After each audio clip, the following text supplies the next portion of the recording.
Good afternoon, everyone. Can everybody hear me all right? Okay. Welcome to the Hillsborough County Democratic Committee's 2021 picnic. A little soggier than we had anticipated and a little quieter than we have in past years, simply because we don't have too much going on this year. But I want to thank you all for persevering through COVID and the weather and come out to support our local candidates. All the proceeds from today's event will be used to fund mostly our county positions, which are the most difficult to try to fund. Just one housekeeping announcement, if anybody hasn't discovered them yet, the restrooms are on the opposite corner of the building. It looks like most of you have found a way to get fed. If not, just walk up to the window. We've got plenty of food for you. I want you to draw your attention to the penny sale tent. We have numerous offerings from various committees throughout the county that we want you to take home with you. And then there's, I want to mention that we've got representatives from 24 of our 29 towns here today. We've got a full line of speakers. And I think that's all I'm going to go with for now. I'm going to hand things over to, you want to, no? Okay. Okay, so former State Rep Kermit Williams, and actually on that note, please raise your hand if you are either an incumbent legislator, a past legislator, or if you've run for the state legislature. I know there's a lot more of you than that, but anyways, thank you. Thank you so much from the bottom of our hearts. I know particularly in this past term, this has not been a fun time for you. So we appreciate you and we are here for you. Thank you for being there for us. Okay, so I will hand things over to Kermit. He'll be your announcer for most of the day. If anybody has any questions, you don't know what's going on, just come and see me and I'll divert you to somebody else. Okay, thank you.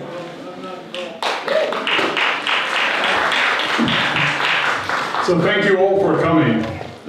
We're thrilled by having people from, as Roger said, almost every town in the county. And we're thrilled to have a number of exceptionally good speakers here. So our first speaker, and she's busy buying penny sale tickets, so I don't want to interrupt that, so I'll draw it out here a little bit because the county committee can use the money.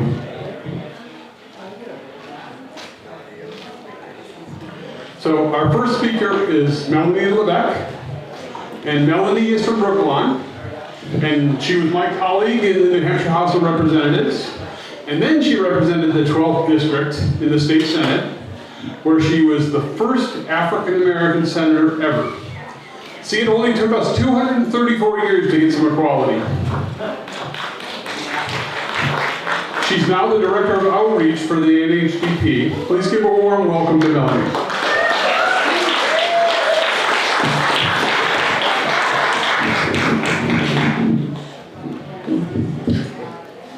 Thank you, Kermit, and thank you to all the Hillsborough County Democrats. It is wonderful to be with you today. I usually come to the Hillsborough County, I'm going to call it barbecues, and have a wonderful, wonderful time. So I'm really very honored to be here today and to have this new position as the Director of Outreach.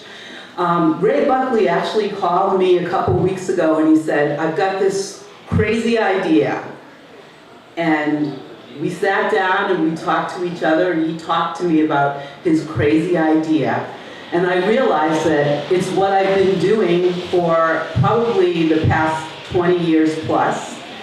And I was very excited to have this opportunity because I believe strongly in bringing people together and in our democratic priorities.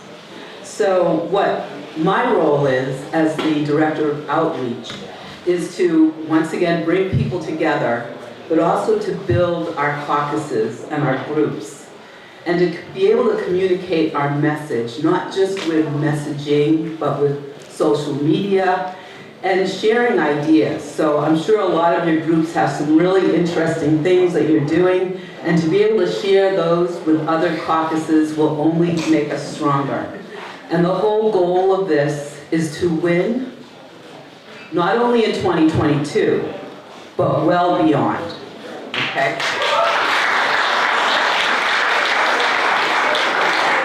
So I'm looking forward to working with all of you, to working with all of your caucuses in building our Democratic group.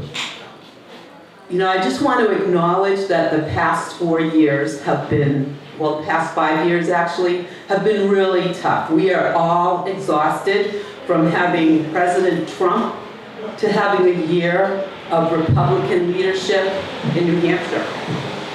And in all of this time, these past 5 years, we have been assaulted on every front. You know it, I know it. When it comes to voting rights, when it comes to women's rights, when it comes to the environment and energy policy. And I just want to talk about one thing that really touches me, and that is education, because that is where it starts. We as Democrats want to make sure that every child has an opportunity to get a good education.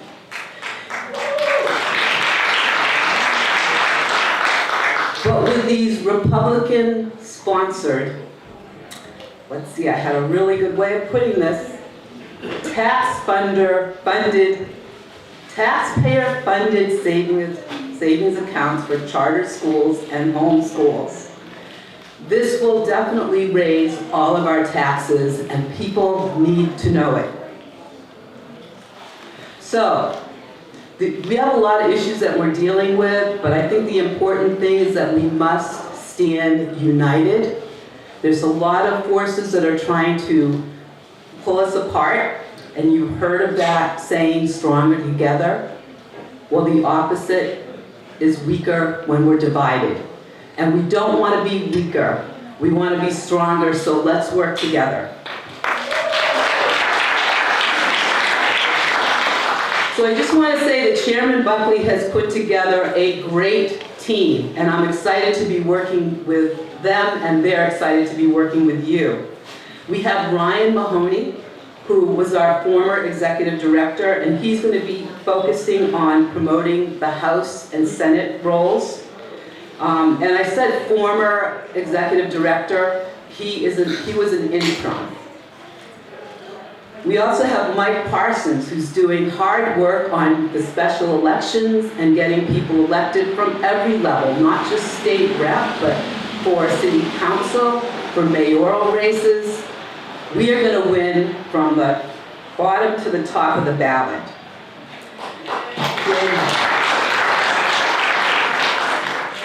Slate Goodwin, who you've talked to many times on your calls, your chair calls, he is our political director, and he's been doing a fine job. Thank you, Slate.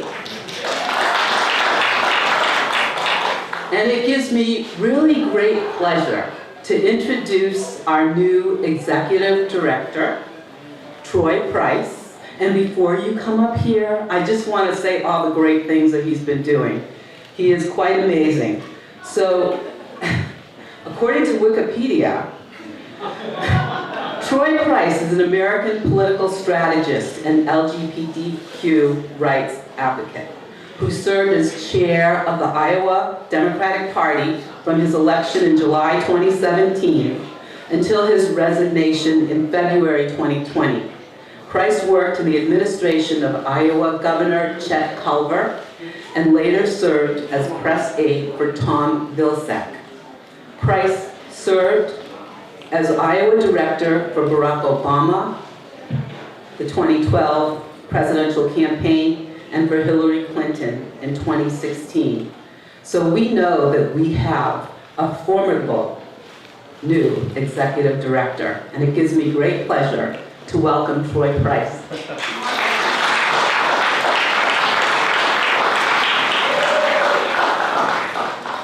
Well, thank you, Senator. I want to first of all say I did not write my own Wikipedia page. I just want to say thank you, Senator. Thank you so much for being a part of the New Hampshire Democratic Party team. I've been on the ground now a couple of weeks, and I can tell you I've been so impressed with Melanie and the great work that she is already doing, getting out across the state, making sure that people know what our party is doing, what our party is fighting for, and what we are going to do to win up and down the ticket in the next year and a half.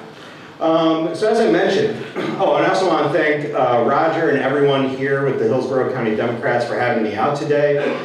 This is a week ago I was up in Belknap County. Weather was very similar to this. I'm told that there are sunny Sundays in New Hampshire. I'm looking forward to experiencing them. But I just want to say thank you so much for having me today. Thank you so much to all of you for being here, for showing your support for the Democratic Party. You know, I got on the ground 2 weeks ago now, and when I told folks back home that I was coming out to New Hampshire, they're like, why? Why would you do that? And I said, this is a no-brainer, because New Hampshire has the best activists, the best volunteers, the best candidates, and the best elected officials in the country, and I am just honored to be here and to be a part of that work with all of you. So it's great to be with all of you, and I can tell you this. The New Hampshire Democratic Party right now is working hard to make sure that we do what we have to do to win up and down the ticket this fall and next fall. We have started our coordinated campaign earlier than any time in our party's history to make sure that we are building out that grassroots, making sure that we are supporting all of you to make sure that we can win. We believe in year-round organizing, so we are taking that to heart, and we are starting earlier than ever before. We're working hard right now to build out a message that can work across the state, from the town committee level, the county committee level, our candidates and our officials, to make sure that everyone in this state knows exactly what the Democratic Party stands for, and to make sure that Republicans are not defining us. We are working right now to make sure that we are competitive at the municipal level. You know, in the last 4 years, the NHDP's municipal program has helped flip hundreds of seats, leading to historic wins all across our state. And so we are working hard to make sure that happens. We're doing that in Manchester. We're doing that in Nashville. We're going to make sure Joyce Craig gets reelected as mayor of Manchester. And we are doing a lot of other stuff as well. I could sit up here all day, but I'm sure you folks want to hear from some other folks. But I'll tell you this. We are committed to working right alongside, shoulder to shoulder with all of you. We know that the keys to winning in Concord, in the legislature, the governor's office, comes through right here in Hillsborough County. We know that winning statewide, to make sure that we get Maggie Hassan reelected, to make sure that we send back our federal delegation blue, that comes through Hillsborough County. So I want you to know that we are committed to working alongside all of you to make sure that happens. These next 14 months are going to be hard. There's a lot of work to do. But if there's one thing that I've seen in just the last 2 weeks, it's that there is no ending to the spirit, to the commitment that New Hampshire Democrats have to winning. And so I look forward to being a part of that. I look forward to working with all of you. I know Chairman Buckley is going to be partnering with you. We look forward to working right alongside all of you to make sure that we have tremendous wins starting this November and continuing right until November of 22. So thank you all so much for having me. Look forward to talking to you more today. Look forward to working with you in the months ahead. Thank you.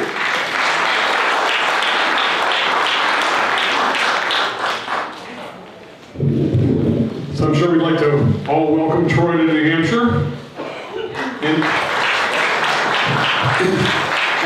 And while I will agree with you, we have a lot of the best of, there's a lot of things we're the best at. We don't have the best weather, unfortunately. However, I can tell you that there will be Sundays in January when you'll see the sun, because it's even colder when it's the clear skies.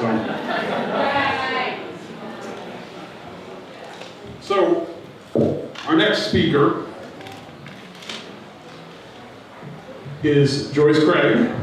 So Joyce was elected in 2017 as the 48th and first female mayor of Manchester. So it took 48 times to get it right and put a woman in charge.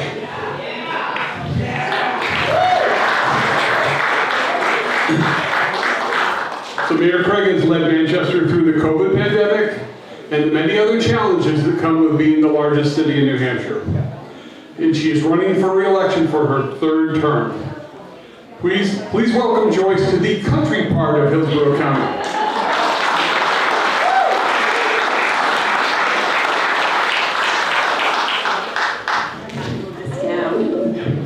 Thank you, Kermit. It's such a pleasure to be here with all of you. And as we've talked about, these last 15 months have been extremely difficult with COVID. In the city of Manchester, we were making tremendous progress. But when COVID hit, we really took a step back and said the health of our community is the #1 priority. So that's what we laser focused on. Health of our community, supporting our students, and keeping our businesses open. And thanks to the support of the federal delegation, the city of Manchester received $43 million to be able to help with getting out of COVID.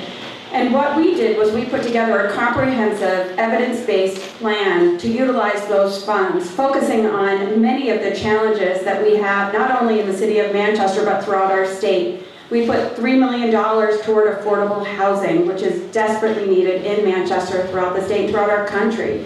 We put funds aside. We're partnering with Southern New Hampshire University and with Manchester Community College, specifically for students who graduate from Manchester public schools who want to go to school, want to go to college, but can't afford it. They can now get funding for college and it will be debt-free. We're working with our health department and our police department to ensure that our community is healthy, looking at our corner stores and making sure they have fresh fruits and vegetables, providing grants to improve their facades so we don't have all of these posters publicizing alcohol and cigarettes, which is the last thing that we need. We're putting community health workers into our community, again, as resources for our community so they understand what's available to them. And they're also working directly with our police department, because what we're finding in the city of Manchester right now is that the majority of calls that come into our police department are those check for service calls that they don't necessarily have to go on. And so if we hire someone from a neighborhood who speaks the language of that neighborhood and they can go check the families or the individuals, they have a relationship, we know things will go much better. So I have tremendous gratitude for our delegation, the federal delegation, and what they've done at the local level. And we've talked about 2022 and how important that is. I view the local elections as sort of a test run for that. It's critical that we hold on to these local seats to support the individuals who are running in 2022. We know Maggie's race is going to be extremely difficult. So that we have a Democratic mayor in Manchester, not only to support the city of Manchester, but to support Maggie and the others running is critically important. I want to give a shout out because we also have another local person here running. Olivia Zink is at Open Democracy Action. She's running for mayor in Franklin. It's important that we support her as well. I'll leave you with this. One of the silver linings, and I think there are many if we all take a moment to think about it through COVID, is that every mayor in the state worked together. We got on Zoom calls every 2 weeks, and it was Democrats, Republicans, and Independents. And we talked about the issues that we were all facing, and it was quite shocking that when we started this conversation, all of us said the #1 issue that we were facing was homelessness. Whether we were, in Manchester, in Franklin, in Claremont, Nashua, #1 was homelessness. So we really got together and we advocated at the state level for them to take a look at their statewide plan to address homelessness that hadn't been updated since 2006. But because of the work that we did together, they put a commission together and they updated that plan, and we shared information on a number of other topics. So when I look back, that's one of the things that I'm so grateful for, the relationships there and the way that we collaborated and moved things forward. So my last comment to you is that as a candidate, I can't do this alone. And so if there's any time that you have to make phone calls or knock doors, anyone that you know in Manchester to spread the word. We have our primary coming up in less than 30 days and general election on November 2nd. And so, I thank you for your attention today, the opportunity to talk with you, and all that you do for Democrats in the state. Have a great day.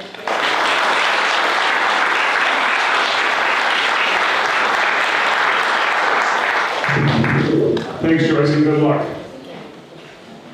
So our next speaker, Andrew Bolinsky, Was most recently a member of the New Hampshire Executive Council from the 2nd District.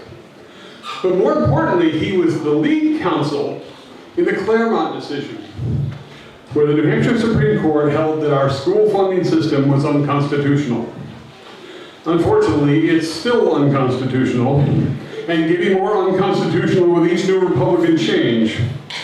So please welcome Andrew to our picnic and encourage him to keep up the fight.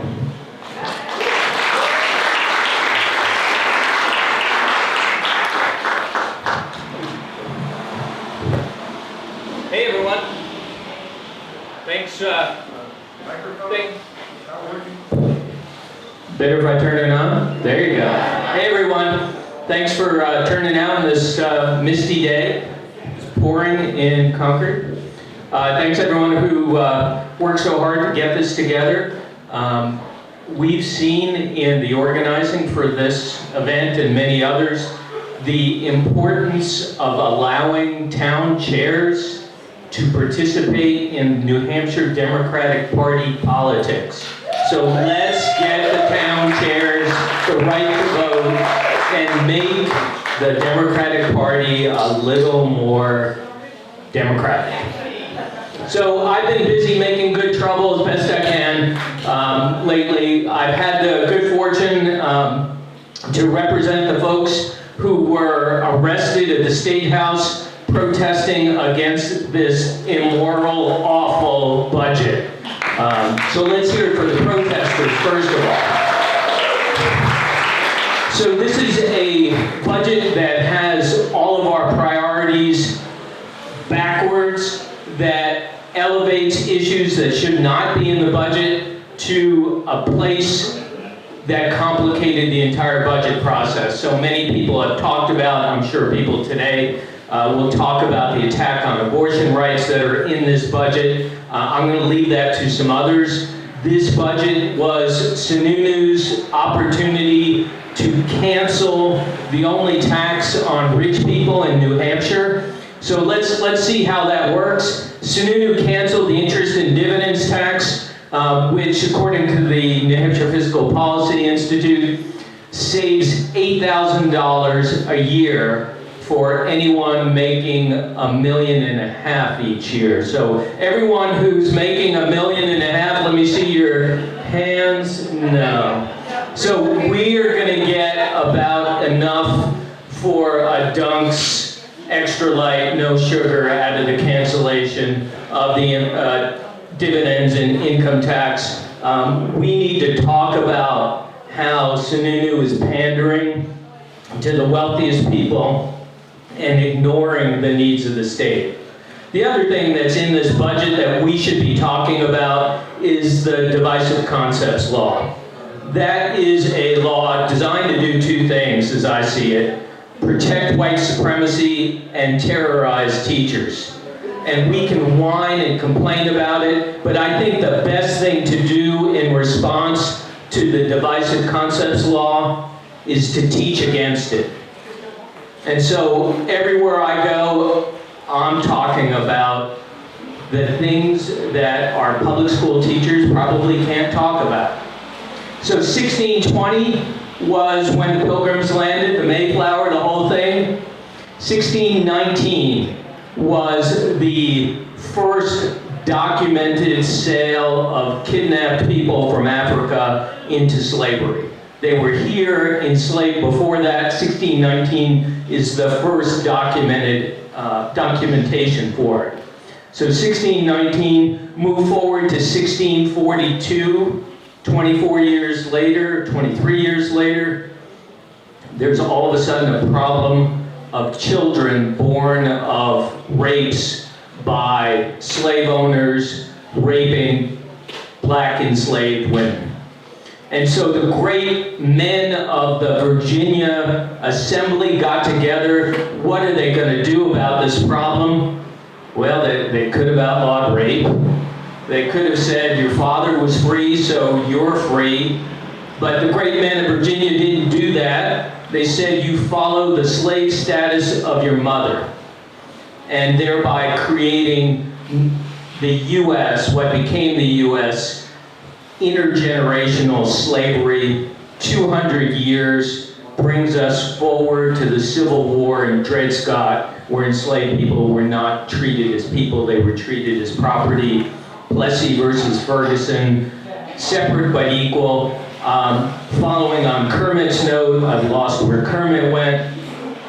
New Hampshire's school funding system, there he is a take on separate but equal. And it's very unequal, and it doesn't work.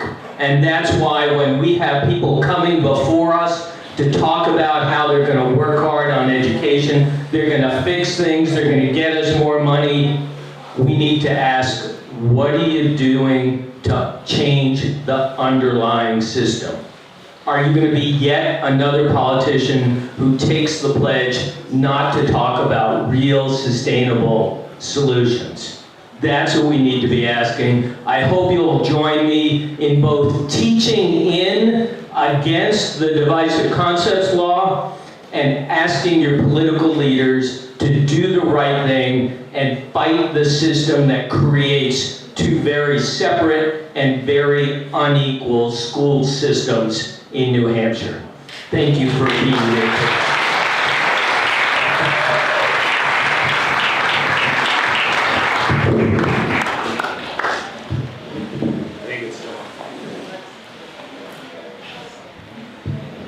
Thanks so much, Andrew.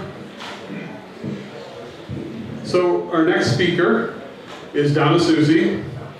And since Donna is the first person to speak today who is a sitting member of the New Hampshire legislature, I would like to take a moment for us all to have a moment of silence in solidarity with the misery that they have suffered over the last year. With Chuck Morris as president of the Senate and Sherman Packard as Speaker of the House, kind of, and Chris Sununu lingering in the halls of the State House. So I think, we should really feel sad for those folks, but we should also work really hard to make sure that they don't suffer again after 2022. So Donna was first elected to the Senate in 2012, and in better times, she was the president of the Senate, and she did a great job.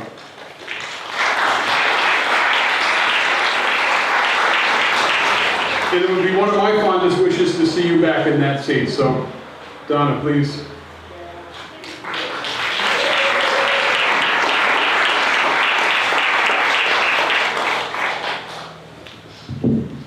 Thank you so much, Kermit. Kermit is an absolute pleasure to work with, and certainly he and I have lived through many battles in the legislature, but I'm so happy to see so many of you here today. How many of you have just gotten involved with the Hillsborough County Dems? Raise your hands. Excellent, yay. A special big thanks to all of you. Really, really pleased to see you here.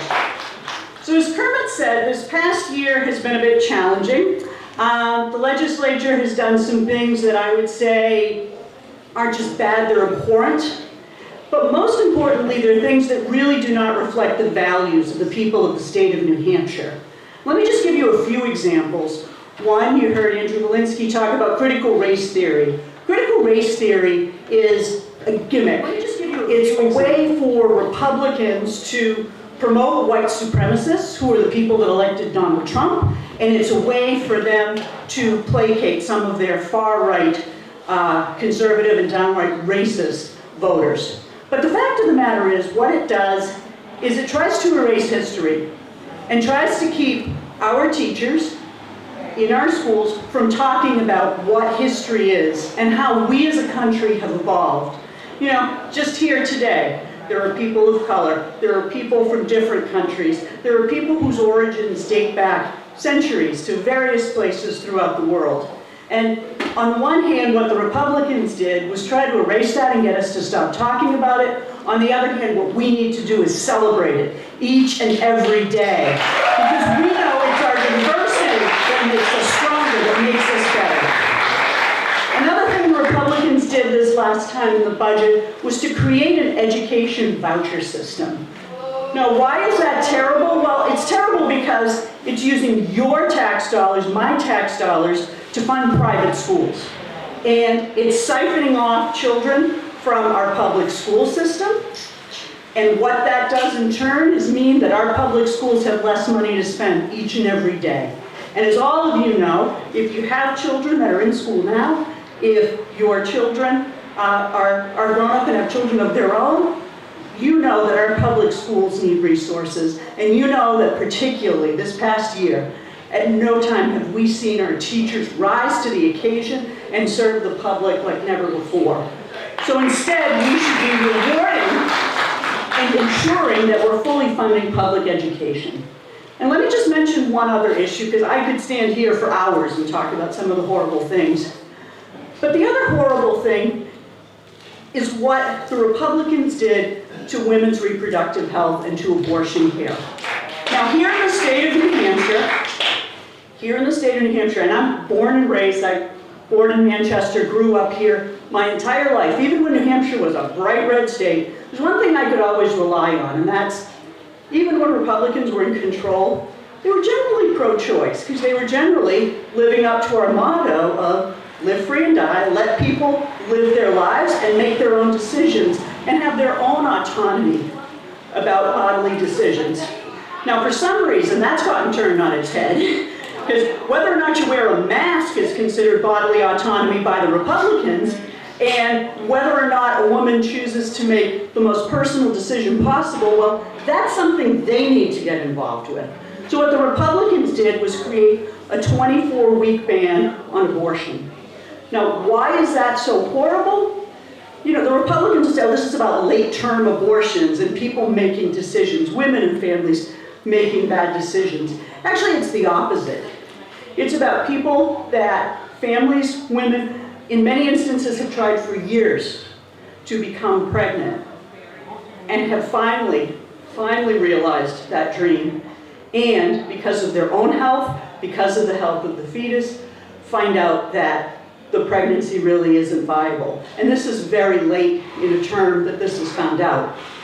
So what the Republicans did was to create a 24-week abortion ban, has no exception for rape, incest, or the health of the fetus, and requires an internal ultrasound to make the determination about the age of the fetus. Absolutely, absolutely abhorrent, absolutely intrusive, absolutely disgusting, and it will be one of the very first things that we repeal when the Democrats take control of the New Hampshire Senate and House next time around.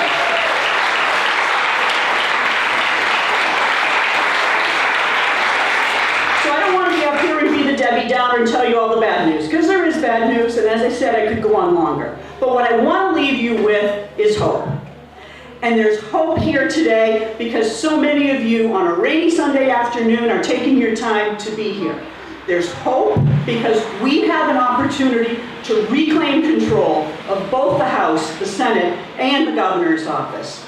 There's hope because we all know we were handicapped last time around. We weren't able to campaign the way we know we need to. We made the right decision, but what we found out at the end of the last election is there are a lot of people that just didn't know the candidates further down the ballot.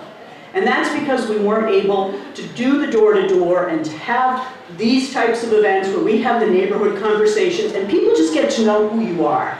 Because what I find a lot of times is when you talk to swing voters, it's not really a hard and fast issue. It's the people that take the time to listen to them and the people that they know in their community and the people that they trust that they will vote for further down the ballot. So I'm convinced that despite redistricting, there is no way the New Hampshire Senate is going to be hard and fast red. It's impossible. We're going to pick up seats. I see my dear friend and colleague, Melanie Levesque, in the back of the room. Melanie's coming back. We need Melanie in the Senate. And we need a lot of people like her to think about running, to come back. And there is no question that if we run campaigns the old school way, the way we're accustomed to, and we do it in a safe and healthy manner, we can take back the Senate and the House. And I am so thankful to see all of you here today. I am so looking forward to coming back. I can't wait to knock on doors here and in Francistown, in Peterborough, and anywhere that I can be helpful to reclaim the seats that we lost this last time. So there is hope. Let's keep it alive and let's have a great picnic. Thank you all very much.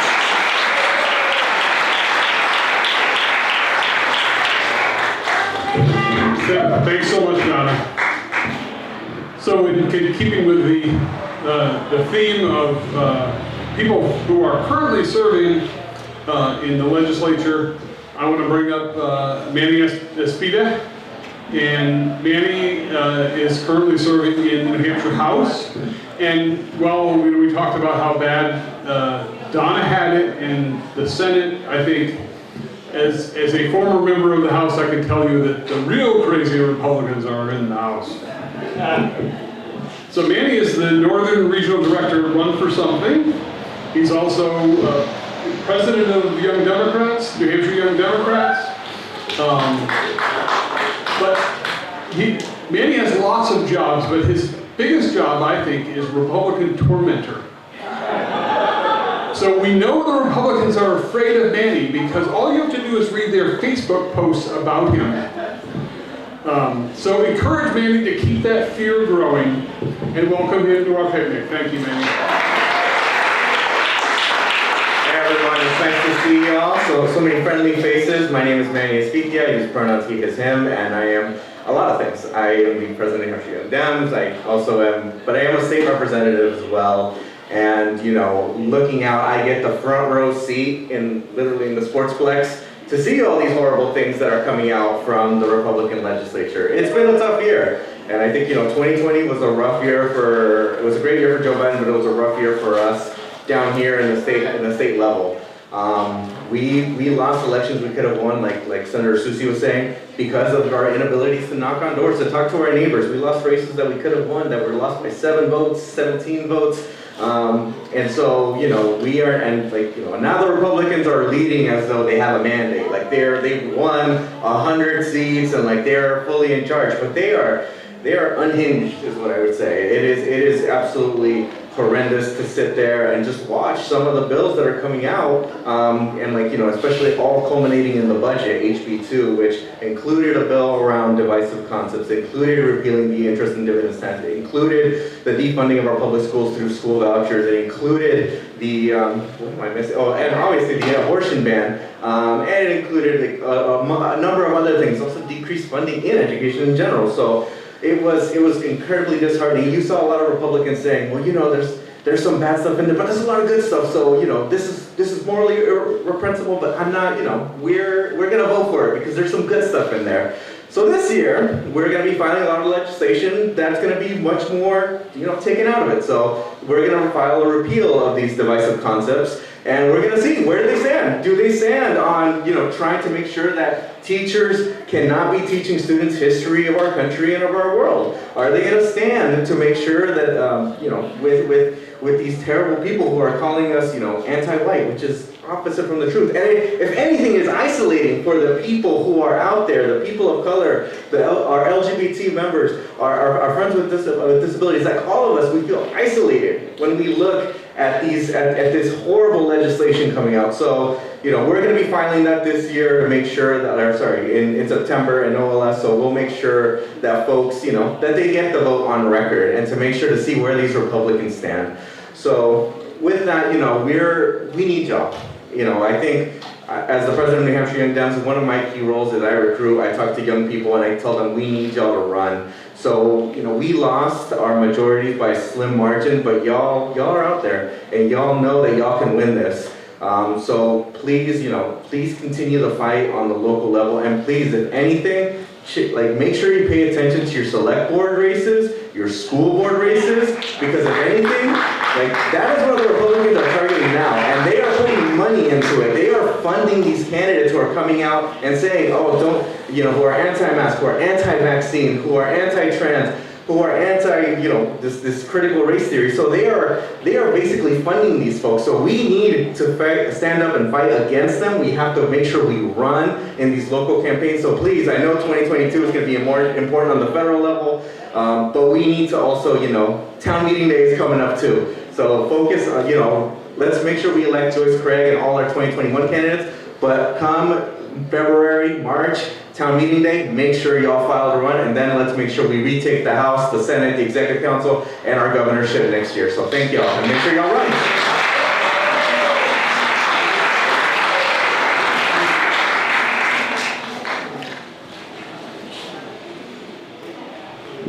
Thanks so much, Manny, and again, my condolences. So our next speaker, Emmett Soldati, was a recent candidate for executive counselor, where he would have been a strong critic of Governor Sununu's actions and especially his appointments. So Emmett is leading the Local First effort, which focuses on supporting grassroots efforts and candidates in New Hampshire. And also as a small businessman in New Hampshire, Emmett has insights into the economic issues of New Hampshire businesses. Please welcome Emmett.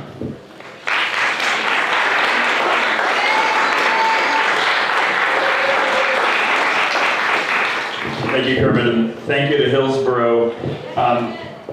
Before I give some remarks, I just really want to give a special thank you to Roger's leadership. As many of you know, over the last winter, we had an opportunity to start some conversations about how to create some bold, lasting change for our party, which is really about creating lasting change for our state. And though I am from Stratford County, I can proudly say that there was no county like Hillsborough County that was willing to stand up and speak out and have the courage to ask for that change and to continue those ideas and indeed activate people throughout our entire state. So I just wanted to thank Roger, his leadership, and all of the Hillsborough County Democratic Committee for your courage and your leadership.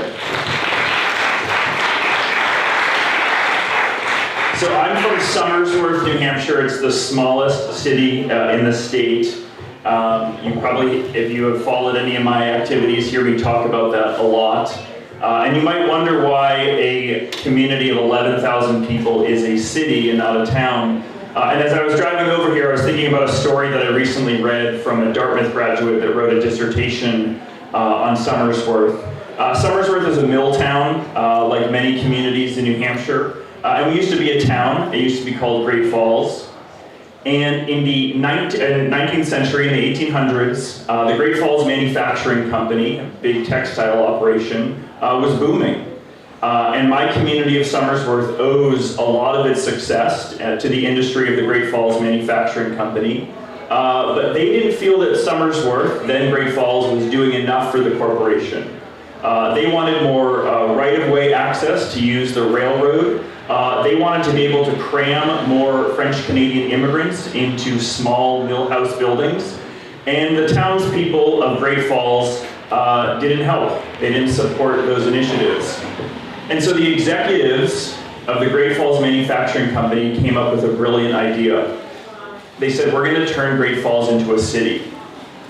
And the reason this was transformative for a corporation is not because cities are defined by their mayors and not because cities are defined by their skyscrapers. Cities are defined by their districts. And so the Great Falls Manufacturing Company, like many manufacturing companies of the 1800s, realized that gerrymandering was the best opportunity to maintain power. And they were successful. They transformed Great Falls into Somersworth. They had 5 districts, and they were able to convince folks within those districts and draw those lines so that people of all 5 were interested in the same outcomes of the Great Falls Manufacturing Company. And although you won't see me wearing a hat that says "Make Somersworth Great Falls Again," it has gotten me thinking a lot about our politics of work. I'm a small business owner. I've spent the last 10 years running a restaurant, and you can imagine I've had an interesting year. But I realized that as I've started my political journey, all of our politics is centered around getting people working and refusing to have a politics of quality of life and focusing on the vibrancy and the community within all of our spaces in New Hampshire. Because at the heart, what the Great Falls Manufacturing Company did is they divided our community. They divided our voices and didn't help us see that we had similar issues, similar struggles, and similar values. And that's a real epidemic in the state of New Hampshire. We are a state that is plagued by isolation, by people that don't see their neighbors as having shared values. They don't recognize that they have the same interests, the same needs for their families, for their children. And that's exactly what we need to be doing as Democrats, not just fighting the Republicans, but pushing it back against isolation. The reason I have been so adamant about inspiring people to run for local office or join their local planning board is it is not our goal as Democrats just to get in power. It is our goal as Democrats to transform what power can do. And when we transform what power can do, it means that we can show people that there is a better way. People don't often show up at their town hall, their city hall, or the state legislature because they're inspired. They don't show up because they have a good idea. These are typically institutions where enthusiasm and energy go to die. And we have a real opportunity as Democrats of the 21st century to show New Hampshire that there is a new way. We can activate our neighbors and give them a message that resonates and means something to them, their families, and their health. But it means we have to dig in locally and have that message for ourselves. It means that we need to do the work to push back against isolation, to be fostering community in our hometowns, and we need to take seriously the opportunity for our children when we have, as Andrew Bolinsky stated, an education system that was designed to not only divide our communities, but disenfranchise so many people of the next generation. And so I hope as Democrats we can pick up the mantle and start working on how we bring people back together. Of course, we have a very serious problem with redistricting and the large districts that we'll see in our state. But even in our home communities, we need to be thinking about how are the politics of work, of just going back to normal, need to change to the politics of quality of life, to bring back vibrancy, bring back connectivity, and bring back community. And that's what I'm going to be fighting for as a Democrat. Thank you.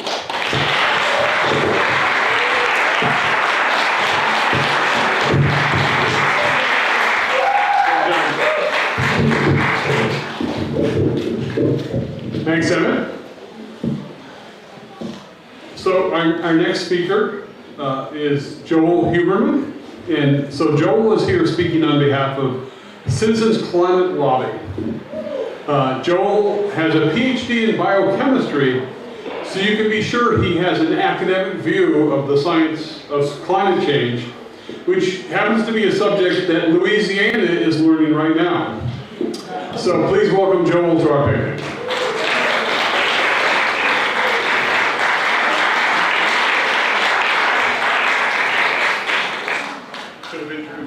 Actually, there are two of us. I'm Joel. And I'm Ann Huberman. And this is going to be a bit of a change of pace. Instead of talking broadly about so many issues that are of concern to Democrats, we're going to talk about one particular issue, climate change. We're both here representing Citizens Climate Lobby, which is a nonpartisan international organization based in the USA that advocates for carbon pricing as an especially effective way to promote clean energy and eliminate fossil fuels. and I wonder if you could tell us, what are carbon prices? Okay, they're fees that are charged to the producers of fossil fuels, coal, oil, and gas, based on the amount of greenhouse gas produced by burning that particular fossil fuel. And why do you think carbon prices are so effective? The fees get passed on to consumers in the form of higher prices. But the higher prices apply only to fossil fuels, not to other forms of energy, cleaner energy, wind, solar, and hydro. So cleaner energy becomes less expensive than fossil energy, and people, individuals, families, and businesses begin switching to the less expensive option?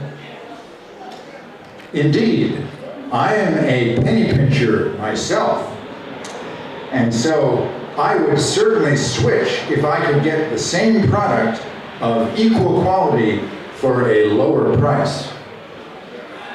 I encourage all of you to come over to the CCL table under the green tent, where you'll see some graphs based on economic modeling by MIT, demonstrating how rapidly people will start switching once a carbon price is imposed. These graphs will also show you how carbon prices make other policies, such as energy efficiency and electrification, more effective than they would be in the absence of carbon pricing. Well, what are some other things that can be done with the revenue brought in by carbon prices? There are lots of possibilities. The option favored by Citizens Climate Lobby is to give all the revenue back to citizens and residents as monthly dividends on an equal per capita basis. Economic studies show that everyone in the lower 2/3 of income in the United States will either break even or get more from the dividends than they might spend in higher prices. And everybody will be able to game the system by switching to cleaner energy. But what if only the US implements carbon pricing? What good will that do when the US doesn't produce as much greenhouse gas as China? That's why Citizens Climate Lobby also pushes for a carbon border adjustment, which would put surcharges on imports into the United States from countries that don't have their own carbon price equal to or higher than the American carbon price. Since every other country in the world wants to trade with the United States and no other country wants to pay surcharges to the United States, when they could avoid such surcharges simply by implementing carbon prices of their own, a carbon border adjustment will spread carbon pricing throughout the world. In other words, carbon pricing in the US combined with a carbon border adjustment will have a global effect, just what's needed for solving the global warming problem. That all sounds good, but what are the chances that our polarized, continually squabbling Congress will pass carbon pricing legislation? Well, we hope chances are good this year, especially if everyone attending this picnic helps to nudge our members of Congress, our senators and our representatives, to include carbon pricing in the massive budget reconciliation bill that the Democratic members of Congress are currently preparing. Here we are at a picnic celebrating the Democratic Party of Hillsborough County and, in fact, the Democratic Party throughout New Hampshire. We're all Democrats, and our current senators and representatives are also Democrats. What a perfect opportunity to influence national legislation in a way that will help solve the climate crisis. Joel and I encourage everyone here to come over to the Citizens Climate Lobby table under its own tent, over in that direction over there, to learn about simple ways you can contact our members of Congress, encouraging them to include carbon pricing in the upcoming budget reconciliation package. Thanks for listening to us. As soon as you have an opportunity, please come visit us at the Citizens Climate Lobby table. Thanks.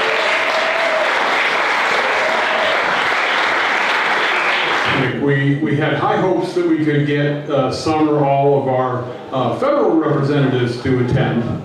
And of course, we all know that things are really busy in Washington right now. And they were all concerned that they wouldn't be able to really give us a confirmation and know for sure that they could be here or not. So as you can see, none of them are here, and maybe that's because they figured they would all get lobbied about climate change, but I think they also are a number of things going on in Washington. However, we do have a video, and there was a time when we saw that as a solution where we could set up a big screen behind me and we could have a projector and play videos from people who weren't able to be here otherwise.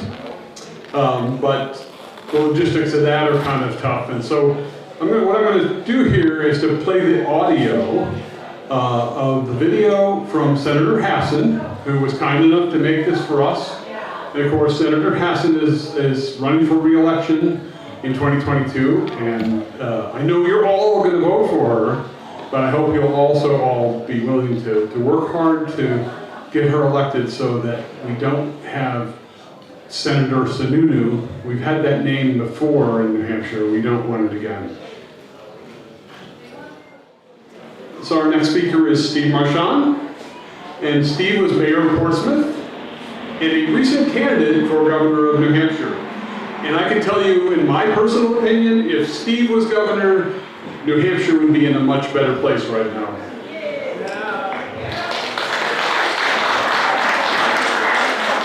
And so now Steve has got a political action committee called Move the Goalposts, which is focused on electing down-ballot candidates. So today, he's going to tell us some of the things that we need to do to take back our state. Please welcome Steve.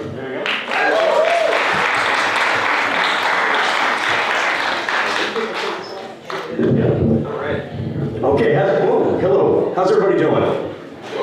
Good? Let me just double check. I want to do a little amp check coming back.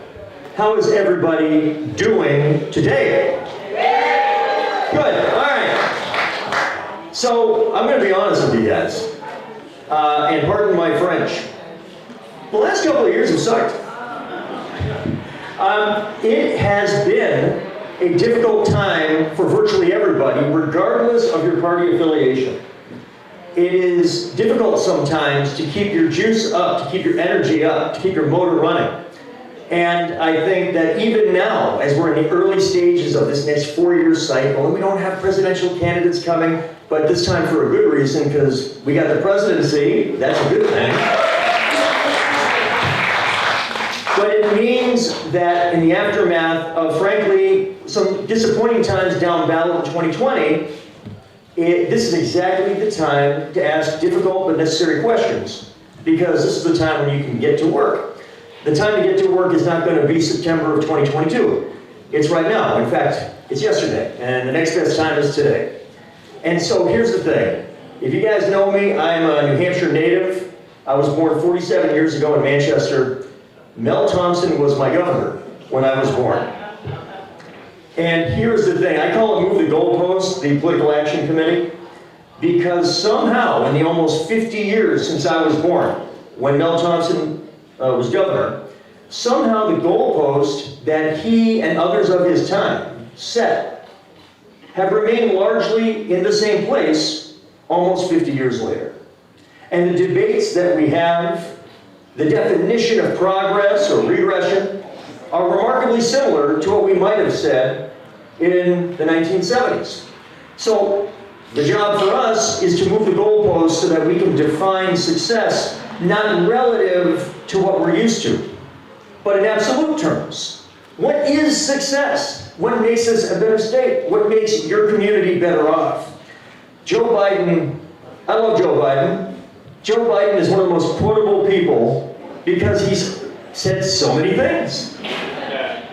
And one of the things that he has said for years and years is that in politics, things are never standing still. They're always moving. If you are in politics, and take it from me, I have experienced moving up, I have experienced moving down, but they are always moving. Nobody's standing still. And there is a corollary to that in politics, and it's this. If you are not playing offense as a party, you will soon be playing defense. And we've been playing a lot of defense at the state level lately. And this is a little unusual on the surface. Because if you look at the top of the ticket, we've been crushing it in terms of results at the presidential level. At the federal level, our congressional seats, we are very fortunate. We've got 2 strong members of Congress representing New Hampshire. We've got 2 strong U.S. senators representing New Hampshire.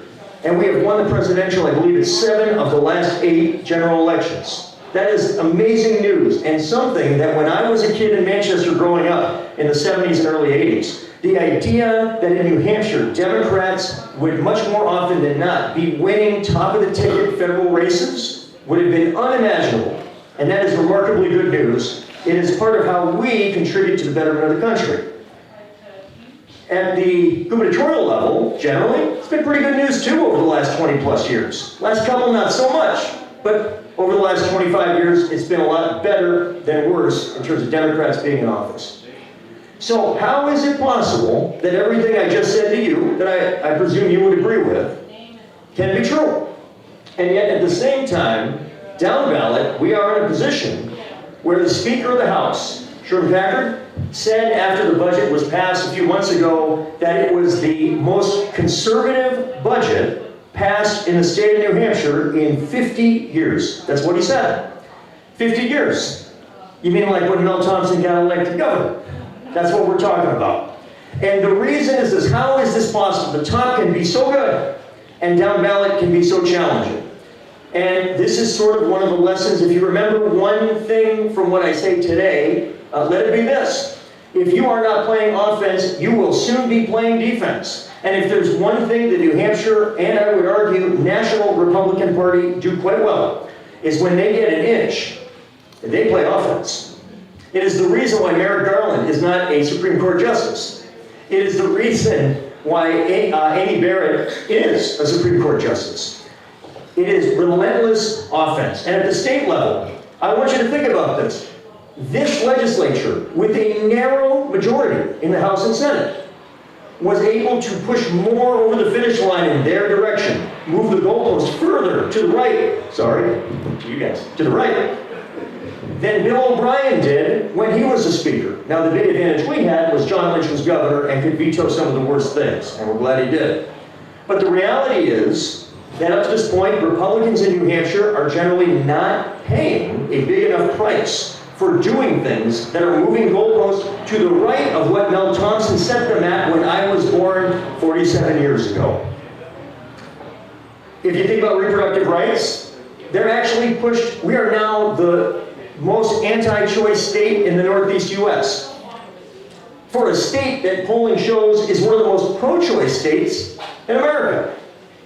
How do these things happen? How do we now have the first or second most aggressive public funding of private schools, the freedom accounts of any state in America, at a time when we support public education in theory as much as any state in America in the polling? And the reason is because they play offense and worry about it later.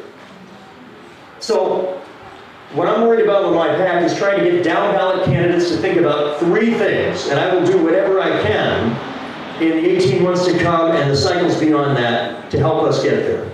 So here are the 3 quick points I want to send to you today.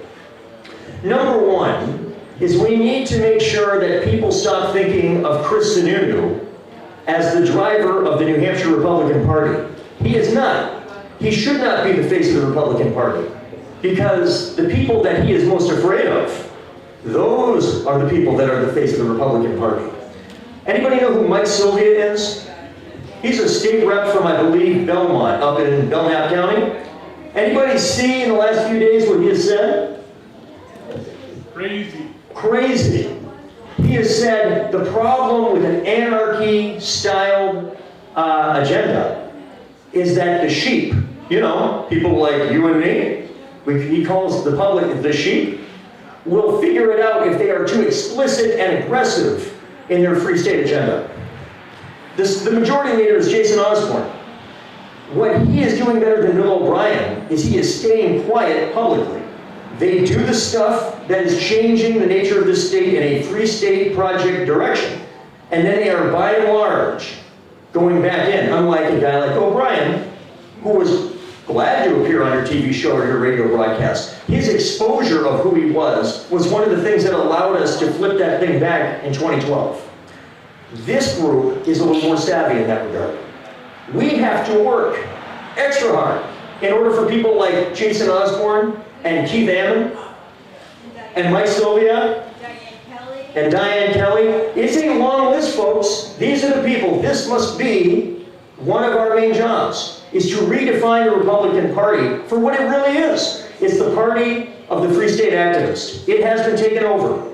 And Chris Sununu is arguably more afraid of them right now than he is of us. But once people know, he won't be afraid of us as we fuel the knowledge that the Free State activists do it. That's number one. We need to redefine who the Republican Party is. Number two, we need to grab control of defining what it means to be a Democrat. In my lifetime, the Mel Thompson thing I was talking about earlier, we have defined, people don't vote based on spreadsheets, and nobody loves a spreadsheet more than me. All right? And you need the spreadsheets to know how to implement good public policy. But that's not how people vote. People vote based on feelings. They vote based on values. They vote based on what they perceive as the relationship between the candidates and the party. This is the reality. It is not because people are smarter or they're less smart. It's because they're people. This is how people connect. And I think that I'm as guilty of it as anybody. Democrats in the public sphere often say, if I could just sit down with each voter for half an hour and just show them the spreadsheet, they'd come to Jesus. But that's not how it works.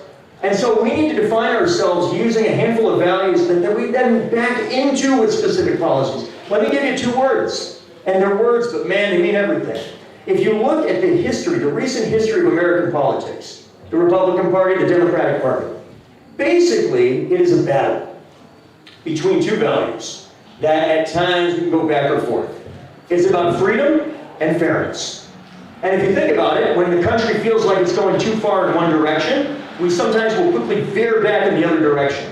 When we think that things are too much about freedom in kind of a libertarian, do-it-yourself kind of way, we will go from Herbert Hoover to FDR.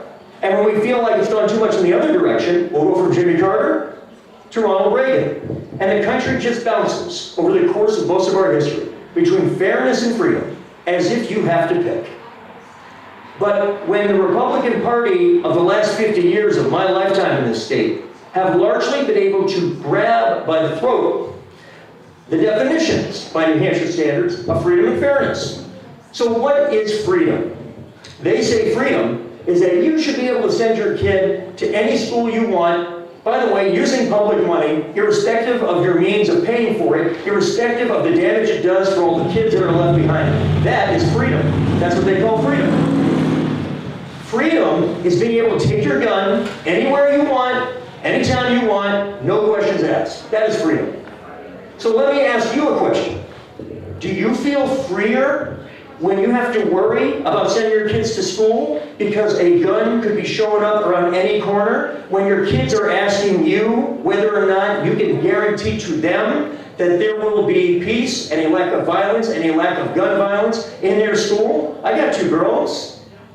After they see what happens on TV, they ask Sandy and me, is my school safe? Is that freedom? Do my kids feel free? They do not. They say you should have the freedom to pick the health care you want. But what if you can't afford it? What if you're like my family was when I was a teenager? We did not have insurance. My mom had a heart attack at 38 years old, and my family filed bankruptcy. I don't think that the freedom to file bankruptcy counts as the freedom that most people are referring to when they think about freedom. Now, how about freedom like this? How about instead on public education? Freedom is when you, irrespective of what town you live in, irrespective of your income, irrespective of the educational attainment of your parents, you should feel the freedom to be able to get quality public education no matter where you live in the state of New Hampshire. Who here thinks that is a better definition of freedom?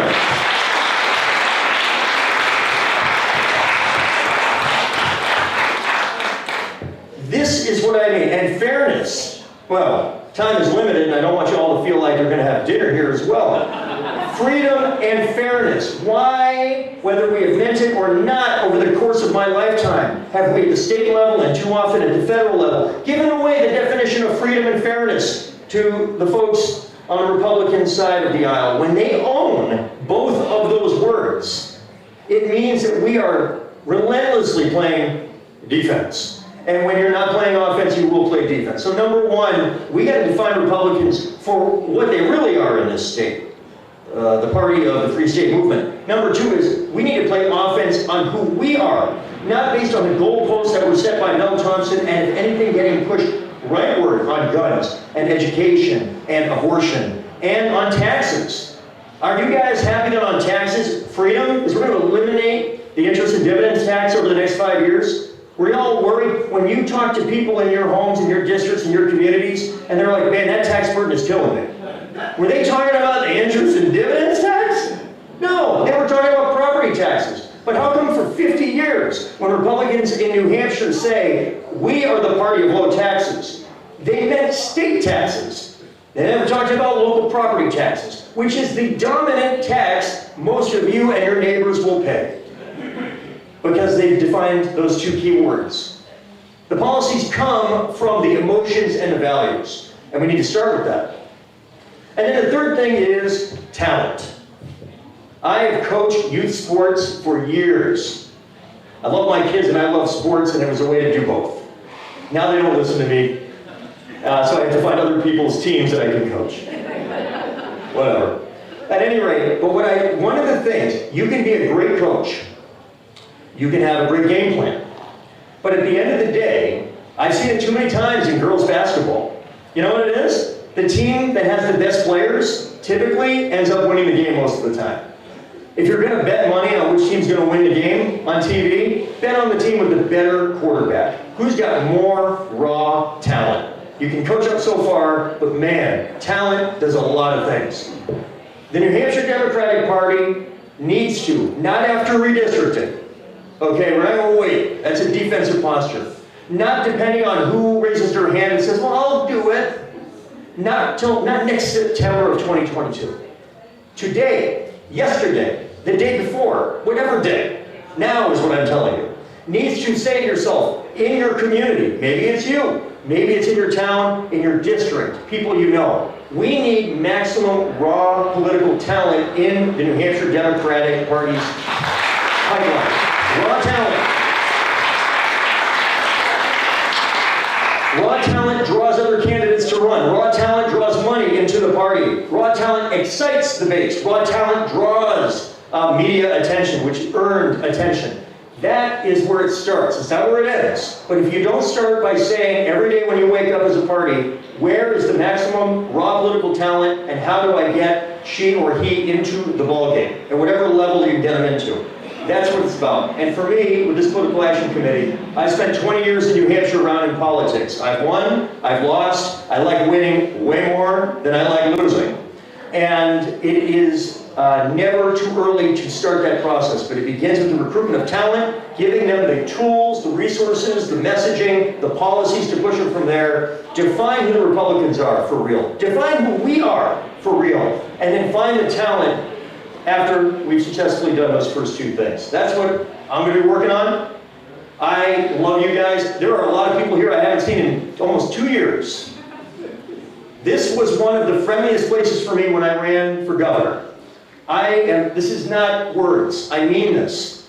I love you guys. I see so many people here that are friends, that after you lose, and a lot of us here have lost elections, it is a painful process. You get in a dark place, and anybody who tells you otherwise, they haven't been there, and they're not being straightforward with you.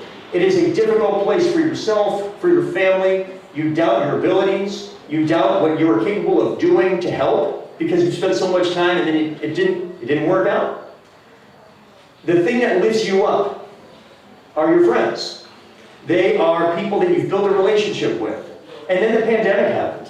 And myself and people like me that were running and then lost the ability to connect with you in person, which made a difficult time even more difficult, to be honest with you. So the opportunity to be here today And I apologize, I'll have to leave a little after 3 because I got to go up to Franconia to do the same thing with the wonderful people up in northern Grafton County. I cannot tell you how restorative it has been for myself and indirectly for my family. And I look forward to the opportunity to spend a lot more time with you in whatever capacity we're doing it. We all got to grab an oar. We all got to row in the same direction. If we do that, we're not just going to make each other feel better and stronger, we're going to win. And that's what it's all about. Thanks guys very much. Good to see you.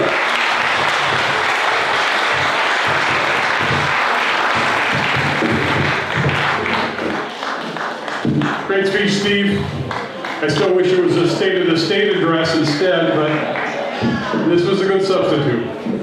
So an update on the watermelon. The watermelon is cut and sitting on the counter and it's self-service. So if you'd like some, please go up and help yourself.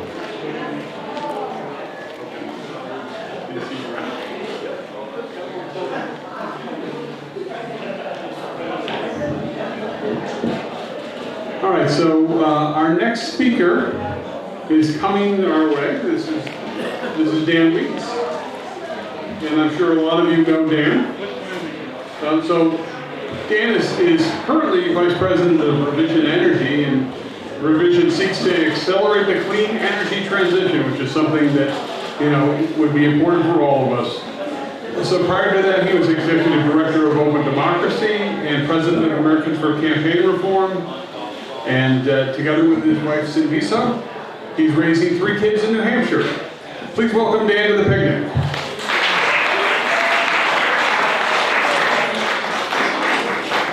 Thank you, Representative. Good afternoon, friends. Really nice to see you. Not quite as sunny as it was these past few days, but still a good day here in Greenfield. And it's really nice to be gathered one town away from where I grew up. As a lot of you know, I'm from Temple. Proud Grandstater. Temple's in the house. Excellent. We're few, but mighty. And it's an honor to be here. I arrived a little bit late. The kiddos were napping, as they do, and you never try to wake a sleeping. He's not a baby anymore, but he's 2, and his naps are golden, so we try to respect that. But thank you so much for the opportunity to be here. As a lot of you know, I spend my days working on the climate crisis and clean energy. Very honored to be part of an employee-owned company. I like to say I own a solar company with 300 of my good friends, trying to practice capitalism in a little bit of a different way, where the success of the owners is the success of everybody, and hopefully the community too. And although I spend my days working on that, and I see faces here who are in that struggle to combat this existential climate crisis we face, and I thank you for your work. The honest truth is, what I'm spending a lot of my nights and weekends, I guess, losing sleep over, as I know our others here.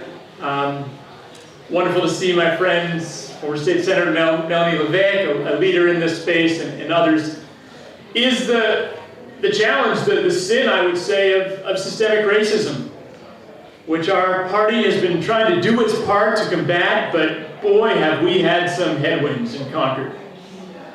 And so I just want to share a few thoughts on that. I appreciate so much this opportunity, and hopefully end on a little bit of a hopeful note, just because not all of what I want to share is all that hopeful, let's be honest, about where we are, but I'm going to try to end on a more hopeful note about some things that we can do, that Hillsborough Dems across this county and Dems across New Hampshire, and just good old concerned citizens across our state and beyond can do.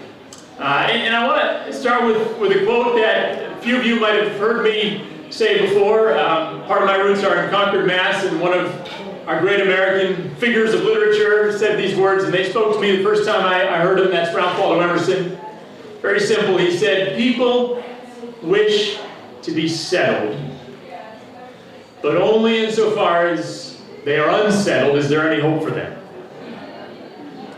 So for me, being settled as a kid from Temple, a town that registered pretty much 100% white, so to speak, and I put those in quotation marks because if I look at my own skin, it's sort of pink or tan.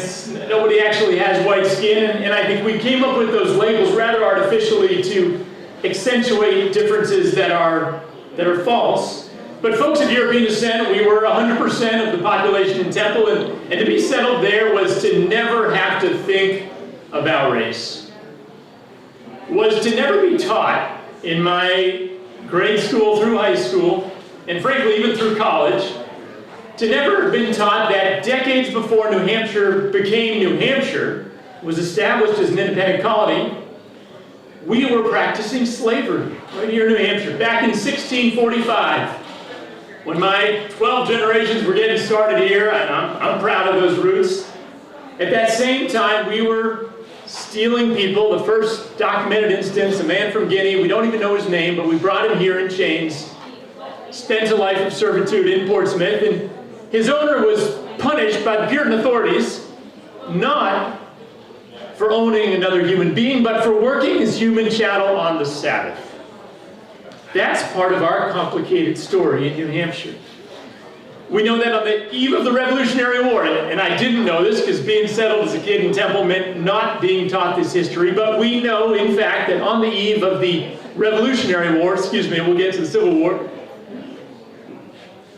some 674 people, African people, were registered in the census as enslaved right here in New Hampshire, even in these beautiful bucolic towns that make up Hillsborough County. We know that one of them, to take just one example, William Whipple, enslaved by Mr. Whipple, a signer of the Declaration of Independence. William, as a slave, fought in the Battle of Saratoga, came back to New Hampshire, joined with 20 other enslaved Granite Staters to petition the New Hampshire legislature for his freedom, and was summarily denied, even as he used the very same language of the Declaration of Independence to petitioners' freedom. And we know that enslavement began for decades beyond that. 1857 is when we finally did away with enslavement here in New Hampshire, only to continue de facto segregation for many decades more.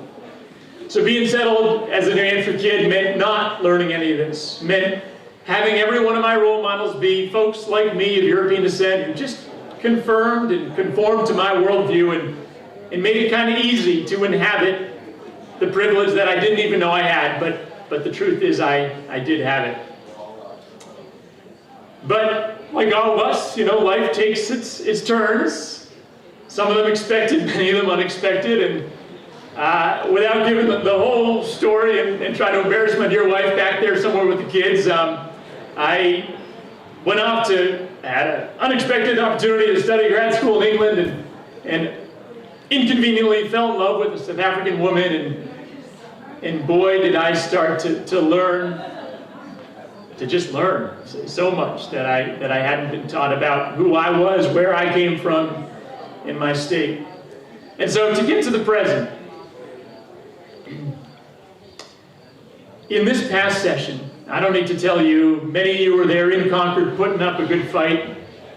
Even as I was feeling so proud as our first African American and female vice president, together with our president Joe Biden, were making historic investments in human welfare with the COVID relief packages and an historic investment in infrastructure to be followed, I believe, with our efforts by an even more historic investment through reconciliation in combating the climate crisis, cutting child poverty in half, even as we were making these great strides thanks to the activism of all of you and so many others at the federal level, here in New Hampshire, also now are up the road in Concord. We passed a budget. Man, oh man, what this budget is doing and will do to our state. Two ways that I just want to spend a moment discussing with you. The second is obvious because I've already been talking about systemic racism in New Hampshire and the divisive concepts language. But the first, let's not forget, the first for me. We have this idea of fairness, of justice, and a key ingredient in that is this basic tool of progressive taxation. If you're blessed with success or you inherit a bunch of resources, you're going to pay a somewhat higher percent of your income in taxes. Did you know, I didn't know this until recently, that in New Hampshire, at the state and local level, because we've always said no to any broad-based tax and relied so heavily on property tax and sales tax, specific as it is, in this state, the poorest among us pay the highest in tax. That's the status quo before this state budget. If you're in the bottom 20%, you pay 9.2% of your income in taxes. If you're in the top 1%, you pay 3.0% of your income in state and local taxes. That's where we were before HB 2. After this bill, which sets us on a path to do away with the only pathetic example we have of taxing means in this state, interest and dividends, we are going to turbocharge that inequality. Which means if you're a millionaire in New Hampshire, congratulations, New Hampshire got even friendlier to you, and God bless you for your success. But if you're a person struggling to get by, the kind of person who we as Democrats strive to fight for, and yes, they're in our cities, but they're in our small towns too. I grew up next door to a whole bunch of mobile homes, and we were fortunate to have a more secure home, but those were my neighbors in Temple. Here in Greenfield, any of our communities, rural, urban, suburban, there's a lot of poverty in this state. And for those folks who we, as Democrats, with the big and with the small d, try to struggle for and fight for and support, life is getting a lot harder because of this budget. And man, what a reminder that elections have consequences. And even though it wasn't talked about so much, that's part of the kicker here. What will have perhaps the most deep systemic impact in undoing what semblance of fairness we have in this state through our basic tax system hasn't even been talked about. But we've got to tell our neighbors, and we've got to fight against that. That was number one. But number two, as so many of you know, is the choice by our leaders, a party that long touts its supposed status as believing in free speech and freedom of thought, the inclusion in that budget by Republicans of the divisive concepts language in HB 544, which makes it illegal for our school teachers, I'll bet there's some of you here today, to teach about the truth, the difficult truth of systemic racism. In the guidance handed down a few weeks ago by the DOJ and by the Department of Education, it says that it is against the law to teach that a group of people, even subconsciously, is racist or oppressive. I'm not interested in accusing any individual of being a racist. That's beside the point. Yeah, folks have called my wife the N-word on New Hampshire streets. They've told her to go back to where she came from. They've treated my kids in a similar way, but frankly, I'm not interested in individual cases. I'm interested in the system that does persist here, that says a kid with the complexion of my own kids is 3 times as likely to be suspended in New Hampshire schools for the same trivial offense, is 5 times as likely to be incarcerated for petty offenses, that the schools they go to, because of our property tax system, is going to have significantly less funding to begin with and set them up with much less opportunity to succeed. And the fact that we can't now teach that there are systems of injustice, of racism in our state, that just adds insult to injury. So let me end on a hopefully more hopeful note with a don't and with a do.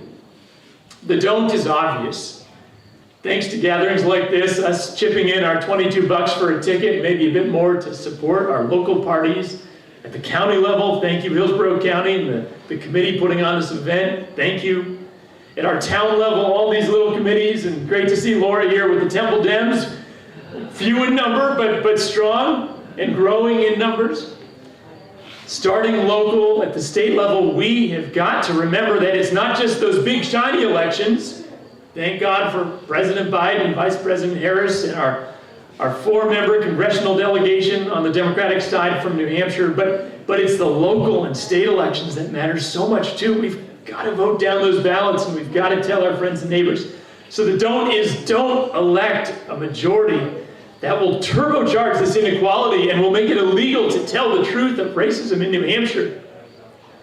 And the do, besides getting ready for the next election and attending our picnics and raising our money and talking to our neighbors, there are things we can do today in our own development of character.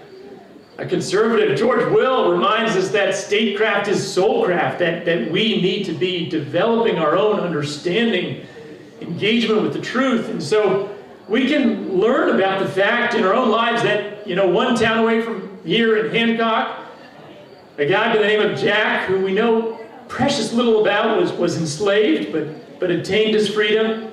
We know that 2 towns over in Jaffrey, another gentleman, Amos Fortune, kidnapped from Africa, made his way to the U.S., lived until the age of 60 as an enslaved person here in New England, but then bought his freedom and became truly a town father of Jaffrey. His legacy lives on through his investment in the community and the Amos Fortune lecture series. We can learn this history that I never learned as a citizen, or 3 towns over. And great to see Maria Perez in Milford, New Hampshire, another great Granite Stater. We can learn the history there that Harriet E. Wilson, de facto enslaved in the 1830s and 40s in New Hampshire, in a family that proclaimed itself abolitionist, but escaped, went on to become right here in New Hampshire, 3 towns over, the first published African-American author of a novel in the country.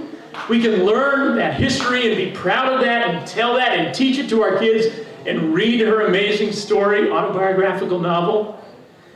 We can learn this history engaging with the Black Heritage Trail of New Hampshire, educating our kids, learning that in any human story there is good and there's evil. And it's the interplay of those complex forces that make us who we are. Walt Whitman said, "I contain multitudes." We are multitudinous. That's what makes us beautiful, messy. That gives us our potential to take the evil and the good and make something better out of it. So the do is, let's challenge ourselves to really learn our history, starting right here in our Hillsborough towns. Let's teach it to our kids. Let's not let our state live in some shallow, it sounds nice, but some shallow, incomplete half-truth about who we are. We're the light and the dark, and we can form a greater, more colorful light out of that. We can make common cause with the more than 150,000 Granite Staters who are people of color, who have long felt excluded from our state, even if they go back to 1645. We can welcome them into our midst and create a stronger state where companies like mine, we got like 40 vacancies. We need young people to come to the state. Our young people are here to stay in the state, to help literally install solar panels that will power our clean future. But we can't do that if we are stuck in some tired notion, some whitewashed notion of who we are. Let's learn that history and teach it to our kids. And let's fight in the next election to make New Hampshire an even better version of what I was taught for the good of all our kids. Thank you so much. And go Hillsborough Gens.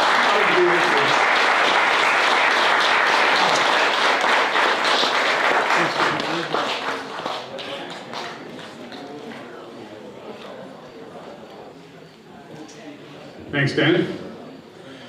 So, Xander Rice Hawkins will be our next speaker, and Xandra is the Executive Director of Granite State Progress. And so today you've heard a lot about some of the horrible things that Republicans have done, some of the actions of the Free State Project. I can tell you that Granite State Progress has done more than any other activist organization in New Hampshire to really point out the things that those people are doing, to make sure that everybody who cares learns about it.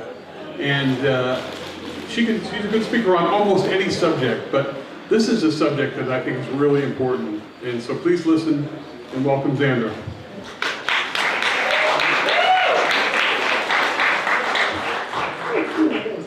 Lower this a little bit after Dan. Thank you, and thank you for that introduction. Again, my name is Xandra Rice Hawkins. I'm the Director of Granite State Progress. If you are not familiar with our organization, we serve as a progressive communications and research hub. And part of our work is helping lift up the progressive voices and the underheard voices in the state. So this weekend, actually on Friday afternoon, we announced that we are suing Governor Chris Sununu and his administration for cutting unemployment benefits. from those who desperately needed them this summer. 15,000 Granite Staters looking to get thousands of dollars in back pay. We have our court hearing next Friday, so I'd encourage folks to follow that case. Let us know if you can support us, because we are working with a great team of lawyers around that. That's some of the work we do, but what we're here to talk about today is our research work that we're doing around groups like the Free State Project, armed militias in the state, and other extremists. And I gotta tell you, you heard from a lot of speakers today about this Divisive Concepts Bill, which is horrible. It's gonna set us back from the progress we've made over the years. And the groups that are behind this know what they are doing. They want to stop conversations. Their response to the Summer of Racial Justice Reckoning last year and all of the awakening we've done on this long overdue conversation in our country is to try to block those conversations. And they are being aided and abetted in that by politicians like complicit Chris Sununu and the other extremist groups that he's worked with. So I'm going to go over three different types of groups right now, and then I'm going to tell you where you can get more resources to learn about more, or to bring our organization in to talk with your local committees about this, because it's really, really important people know what's happening. The first, the Free State Project that was mentioned. The Free State Project, if you are not familiar with them, ultra-libertarians that voted on a state to move 20,000 libertarians to, with the stated purpose to take over and dismantle state government. Right now, the Free State Project has over a dozen members in elected office in the State House. They have the House Majority Leader. They have committee chairs. They're the ones who are putting in laws to privatize our schools, to slash public funding for critical services, to do corporate special interest tax giveaways, and to pass legislation like Divisive Concepts, along with the conservative Republicans in the state. Here's the difference. They are doing that because this is a way that they can bleed dry our state and local governments and make it harder for people to get the education they need, the critical services they need, and be able to even get above water, to be able to engage in the conversations that our country needs to have to move forward. They have too many folks in elected office right now. One of the ways they get there is by not telling people who they are and what they believe. So if you go to our website, our microsite, freestateprojectwatch.org, we publish lists of the candidates and what we know about them. The second way they get there is by politicians in the Republican Party who enable them to gain credibility and power in these seats in elected office. And I'll tell you that in 2017, Grant State Progress put out a report about a number of Free State Project candidates who were on the Manchester municipal ballot. Now, the Free State Project, as I said, wants to take over and dismantle state government. They also said, as part of their opening foray into this idea, that they would use the threat of secession. So we know that they are already ready to eject New Hampshire from the rest of the country. A couple of years ago, they set up a separate organization run by the former Free State Project president and several members called the Foundation for New Hampshire Independence. The Foundation for New Hampshire Independence is going around the state organizing for secession. So when we put out this candidate list in 2017, we said, here are the Free State Project members, and oh, by the way, they are also members of the Foundation for New Hampshire Independence. The Republican House Speaker at the time, Sean Jasper, took our report and published it himself. And he said, there's no way Republicans can be working with these individuals. The minute they take elected office, they're going to violate the US Constitution and the New Hampshire Constitution. Our organization was excited, right? We Democrats had long gotten it. We were excited for some Republican support around it. And it became this really interesting battle between Republicans who were like Sean Jasper and said, we shouldn't work with these folks, and the Republicans who were working with them, because if you're going to pick up your country and move to a state that a political group voted on to take over and dismantle state government, when you get here, you're probably going to be involved in issues, right? You're going to help with campaigns. And so politicians like Chris Sununu, these are the people who are volunteering and moving his pet political projects. The debate became so fierce among the Republicans that Granite State Progress's report ended up being a topic of conversation at the New Hampshire GOP State Republican Committee executive meeting that fall, where they talked about whether or not they should move away from working with the Free State Project. Now, Governor Chris Sununu, top elected Republican in the state at the time, for all intents and purposes, the head of the New Hampshire GOP. What do you think happened coming out of that meeting? They didn't move away from working with the Free State Project. Instead, they doubled down, and now we have more of them in elected office at the state and local level because of Republicans like Chris Sununu, who looked the other way even though they knew already how extreme these individuals are. Second group, armed militias. What happened on January 6th at our nation's capital, the violent insurrection? A lot of us saw it coming, right? A lot of us here in New Hampshire saw it coming because if you went back to April of 2020, when we started to have the public health stay-at-home orders, you started to see groups show up at the State House under the banner Reopen New Hampshire, which is put together by members of the Free State Project. Reopen New Hampshire had an interesting combination of QAnon folks, conservative Republicans, Trump Republicans, armed militia members, and members of the Free State Project, Health Freedom New Hampshire, anti-vaccination groups. The armed militias. Now, this is New Hampshire, and sadly, we're used to seeing folks show up armed on the conservative side of the line at events and activities. That didn't surprise us. What did surprise us about this group is that they started to look a little bit different than what we'd seen in the past. They had similar camo. They had insignia that made it look like they were united. They stood with their, finger on the trigger of their firearms in a line, in position, much like you would see in a military performance. So we started to look into a little bit more about who these folks were. It was helpful because they were passing out a flyer that said Boogaloo group on it, and we learned that Boogaloo groups are agitating for a second civil war. So in front of the State House in New Hampshire, as early as last spring, we had armed militia groups working with members of the Free State Project and other extremists who, again, want to secede, who were there as an armed militia for a second civil war. Now, we started raising the alarm bells on this because, I don't know about you, I'm a little concerned about that activity. And we actually have in our New Hampshire state law the ability for them to dismantle standalone armed militias like that. Do you think Governor Sununu did that? No. Do you think the New Hampshire Attorney General at the time, who is now our New Hampshire Chief Justice on the New Hampshire Supreme Court, did anything?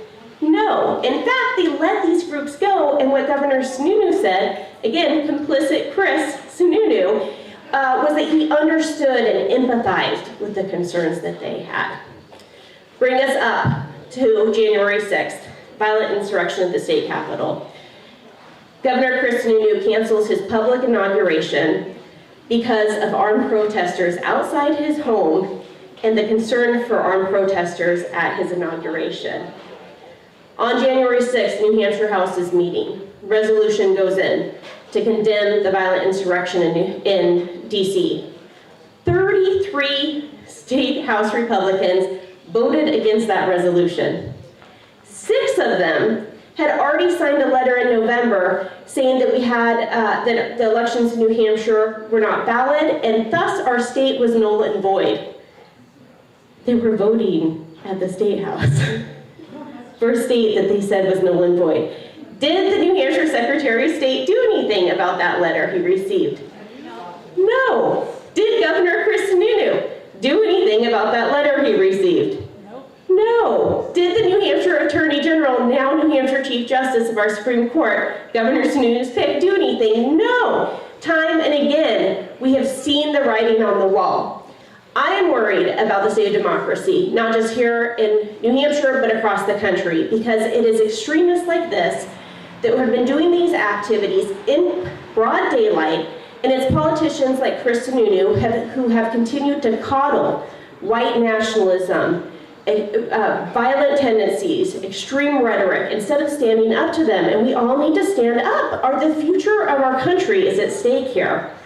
So I'm going to encourage folks to do a couple of things. I want you to take a stop at my table at the end. We have our speakers workshop. It goes through, we have presentations on the Free State Project, on the armed militias, on other things happening in the state. Those are the 2 I really want you to narrow in on.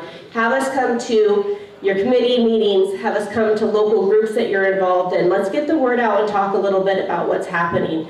Because I'm going to come back in a second, that same armed militia at the State House, that same Free State Project that was organizing it, if you go to our complicitchrissununu.com website, you're going to see a couple photos of those groups, and you're going to see Carla Garricky, the former president of the Free State Project, now the president of the New Hampshire Foundation for Independence, stay with me here, going through a lot of names, campaigning with, in a picture from April 2020 with the armed militia at the Reopen rally in front of the State House. And you are also going to see a picture of her from fall of that year, campaigning with Governor Chris Sununu as the New Hampshire State Senate Republican candidate in the Manchester-Bouncetown area. We've got to fight back. We've got to tell people what's happening. We have to force politicians like Chris Sununu and others to move away from these extremists. And if you are looking for the messaging path forward, we would recommend talk about complicit Chris Sununu and his Republican majorities at the State House enabling violent rhetoric, extremism, armed militias in our state, because we need people to understand that, but we also need people to understand that Chris Sununu is the one, along with his Republicans, who have allowed this to happen in our state. So with that, thank you all for being here today. I really appreciate all the work everybody is doing.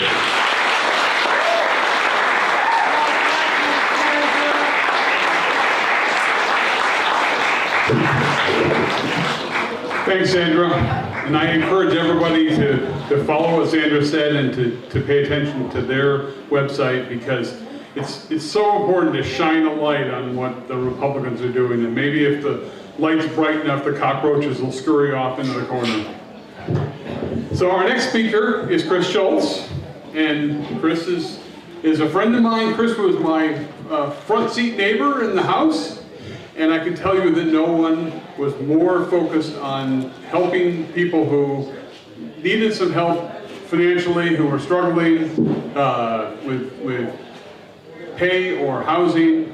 And Chris and I were part of an economic justice caucus, and Chris is still fighting for that today. And today she is part of the One Fair Wage effort. So Chris, please come up and tell us about it. Thank you, Kermit Williams. Don't you think he should come back to the House? Let's elect Kermit Williams. We miss you. Yes, I'm Chris Schultz. I'm a state rep from Concord, and I've been involved in the wage issue for a long, long time, and I just started with One Fair Wage. It's so nice we have an organization that nationally is working with New Hampshire folks, because let's think of this phrase that actually exists in this very wealthy state, in the wealthiest country on earth, the working poor. The working poor? Are you kidding me? I could give a long speech, but I think your hearts are with me, so I'll spare you the long speech.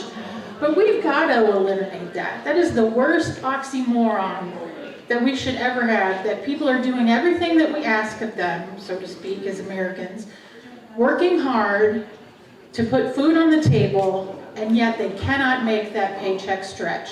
And let me tell you a couple reasons for that. You probably know Governor Sununu just signed into law locking in our sub-minimum wage at $3.27 an hour. It is shameful.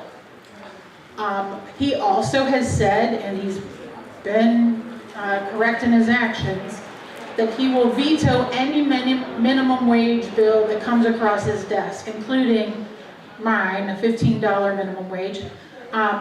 And I wanted to say, Senator Susie was here earlier. She has been amazing. She's been fighting for wage justice in the State House for at least 12 years as a senator, and before that. I also want to thank someone many of you know, and that's State Representative Catherine Rogers, who's volunteering with my organization today.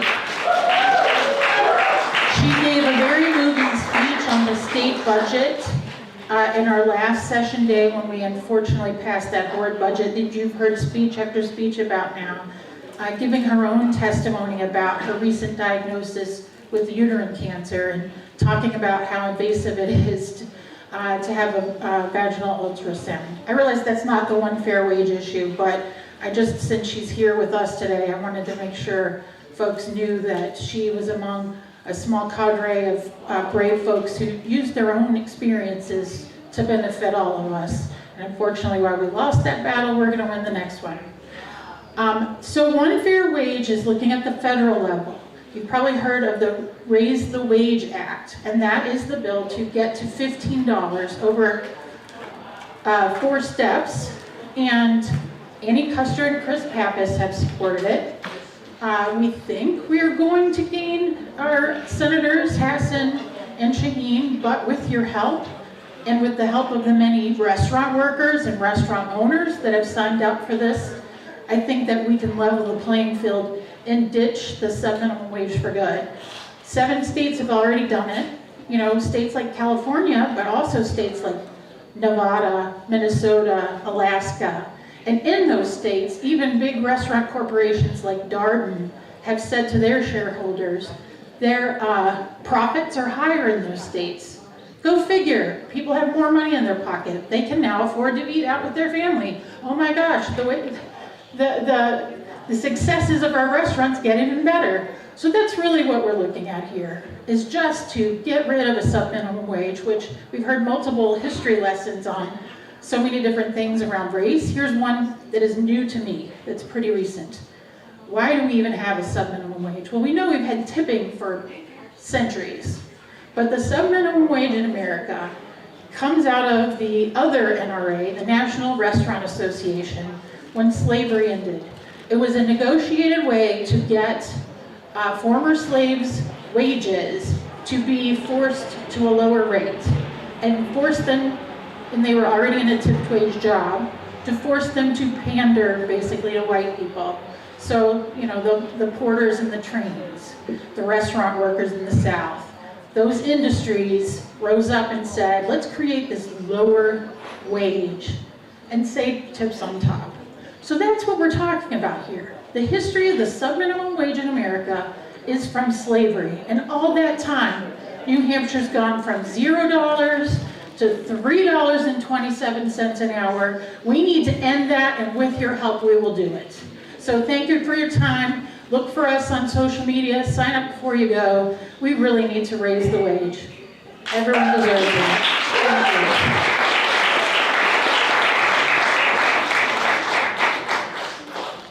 Thank you. Thank you. Elect him.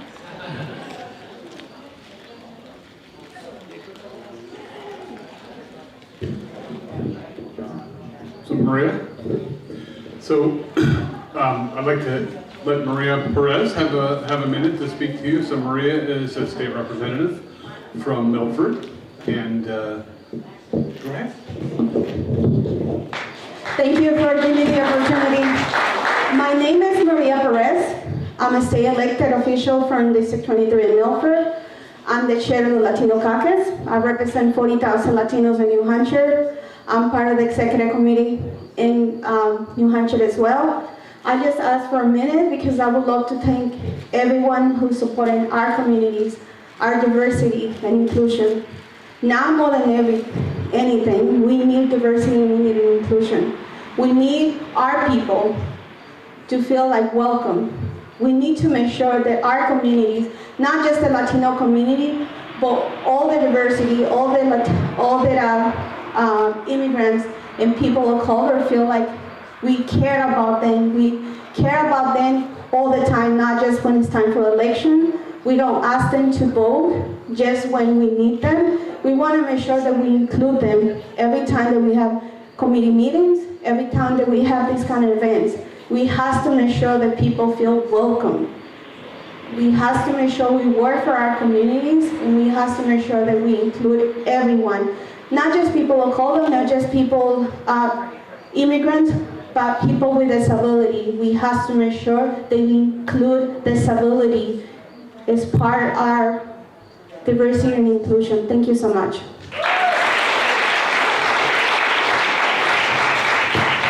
Thanks, Maria.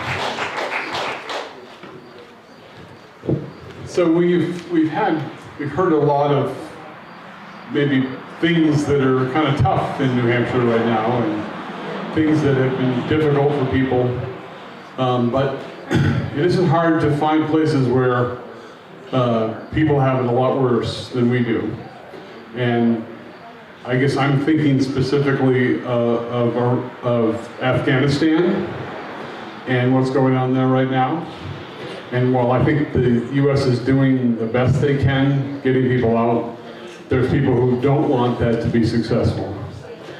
And so I would ask you all, those of you who are able, to please rise for a moment of silence for our own armed services members, as well as all those Afghans who have lost their lives in the process of trying to get people out of the country.